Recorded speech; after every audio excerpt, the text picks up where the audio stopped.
I was 22 when I got my first real job in New York City. At that time, I was still living with my parents in New Jersey, and at first, I thought I could handle the commute.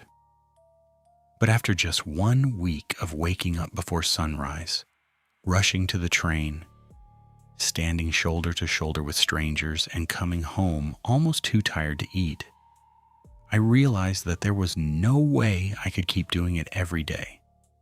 The problem was money. I just started working, so I didn't have much saved.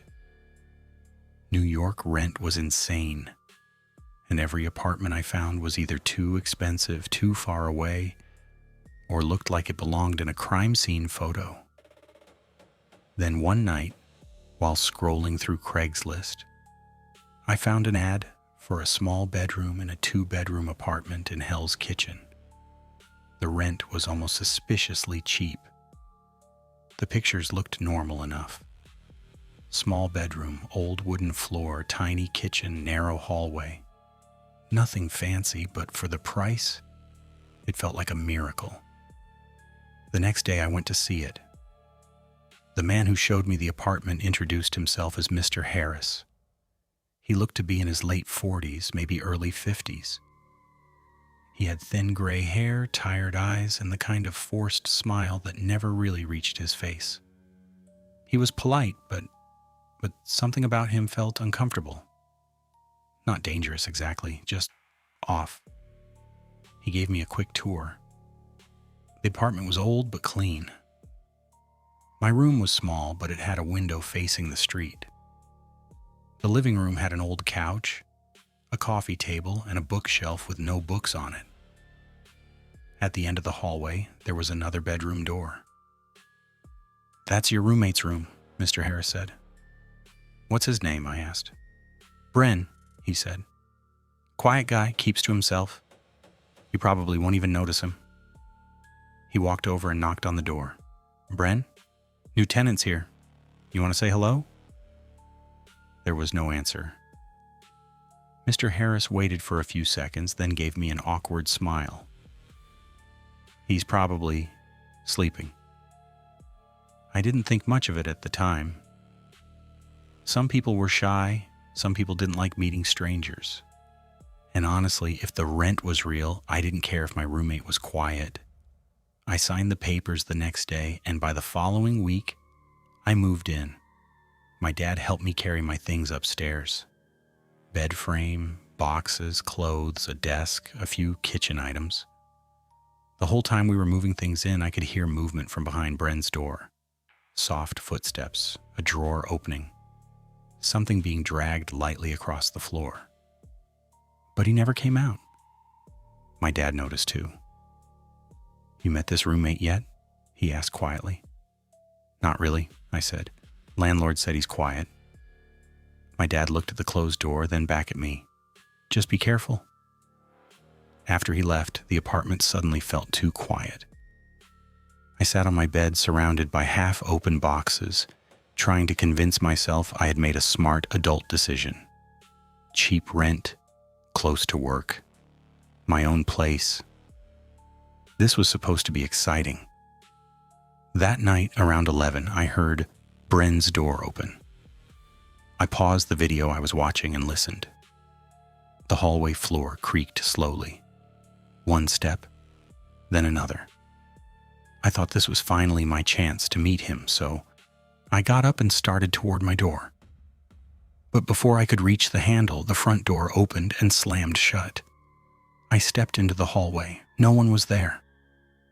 For some reason, that bothered me more than it should have.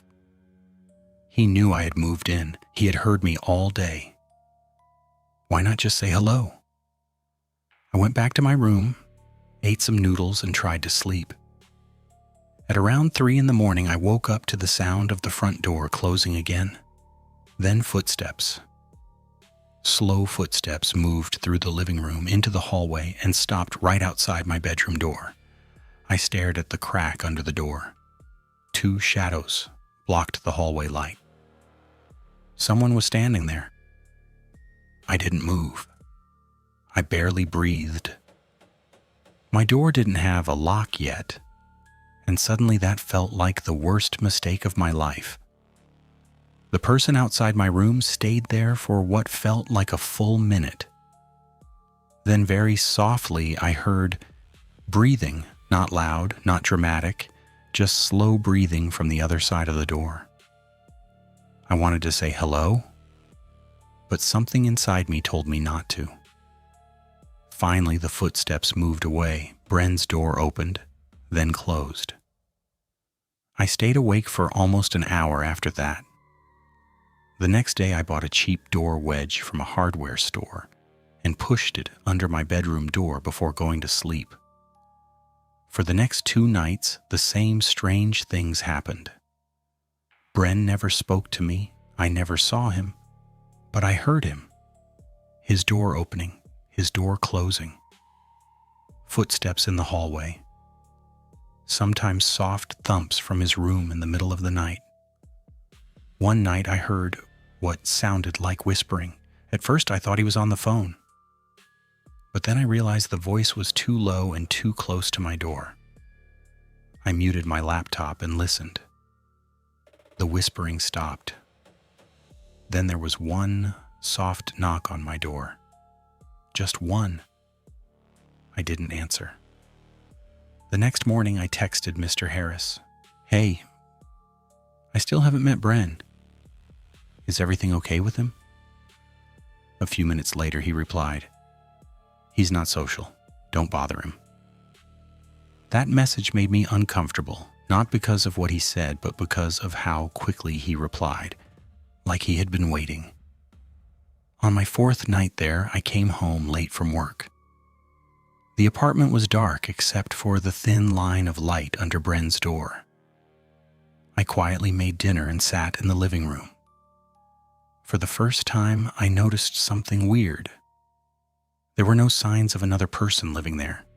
No shoes by the door, no jacket, no dishes in the sink, no toothbrush in the bathroom except mine, no food in the fridge except what I had bought.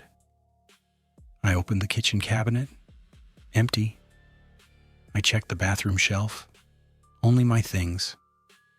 That was when I started wondering what exactly Bren did all day.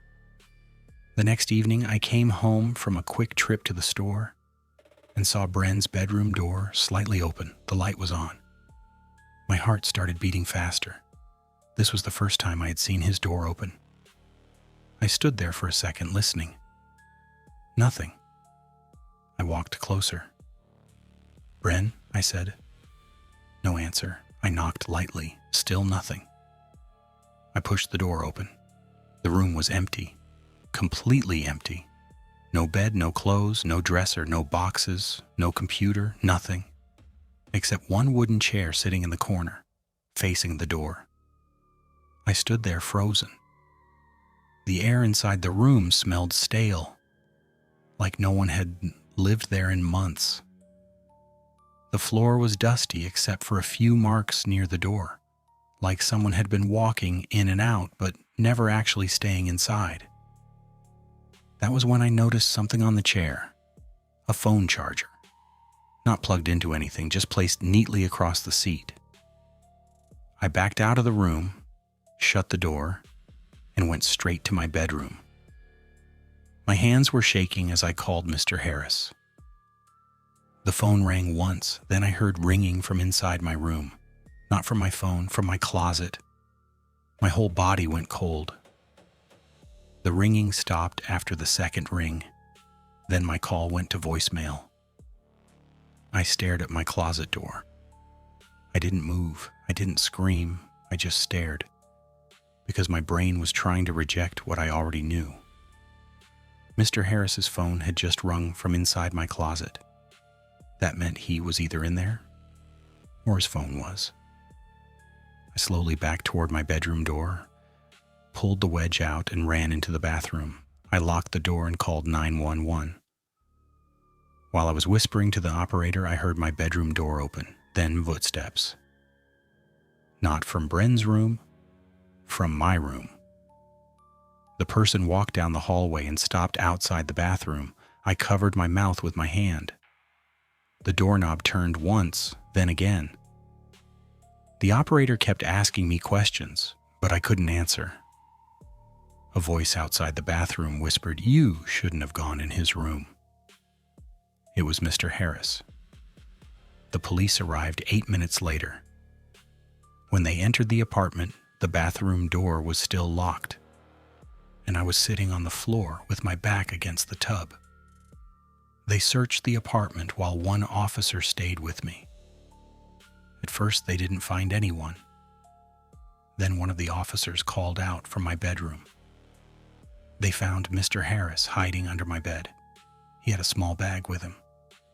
Inside were zip ties, gloves, a roll of tape, my spare apartment key, and printed copies of my rental application. There was no Bren. There had never been a Bren. Mr. Harris wasn't even the real landlord. The actual owner of the apartment had been out of state for months.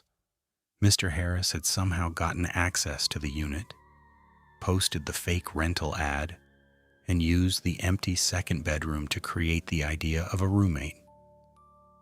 The chair in Bren's room had been where he sat at night, listening. The footsteps I heard were his. The breathing outside my door was his. The whispering was his. And the worst part was what the police later told me. He'd been hiding in my closet that night before I called him. When his phone rang, he panicked and silenced it. After I ran to the bathroom, he crawled under my bed because he thought the police might arrive. I moved out the next morning. My dad came with a truck, and we packed everything in silence. Before leaving, I looked once more down that narrow hallway. Bren's door was closed again.